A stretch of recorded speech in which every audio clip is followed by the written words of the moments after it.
Se liga, maluco, na fila que eu mando pra todos que ando falando, babando, zoando, deixando de lado os amigos do peito. Respeito o direito de poder rimar de tudo e de todos os modos que encontro. Eu faço, valendo no jogo, no povo tão bobo, acerta um soco na cara do tolo que diz que eu faço a porra por grana, por fama, cabeça em chamas, plano, engana uma dama que ama uma trança, cana, final vai em cana pra ronar na lama.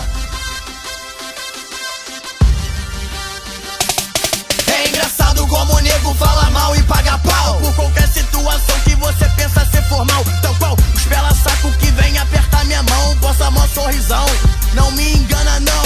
Comédia, para de inventar que fez isso e aquilo, de ser o sinistrão quando me vê parece um grilo. Vocês também, bando de cobras interesseiras, que ouvem minhas músicas, canção de falar besteiras. Eles são ridículos, odeio BDS. Mas quando abre o media player BDS tu não esquece. Por isso que eu dou moral a todos os verdadeiros que tão juntos desde o início, que eu sei que são parceiros. E sinto orgulho de verdade quando alguém me ofende. Os verdadeiros bota a cara, xinga mesmo e me defende. Defende porque sabe de tudo que eu passei. Não é esses comédia que falam que eu vacilei. O seu comédia quer falar da base, agora se perdeu. Base gringa no começo porque agora é tudo meu.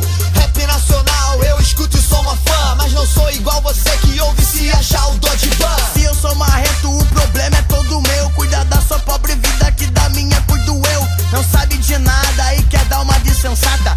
Falsa fã pra mim, apenas uma fã ingrata. Verdadeiros são aqueles que na vida vão subir, os falsos são aqueles que na vida vão cair. Não tem que se esconder, porque só Deus pode julgar se tá certo ou errado. No final você verá.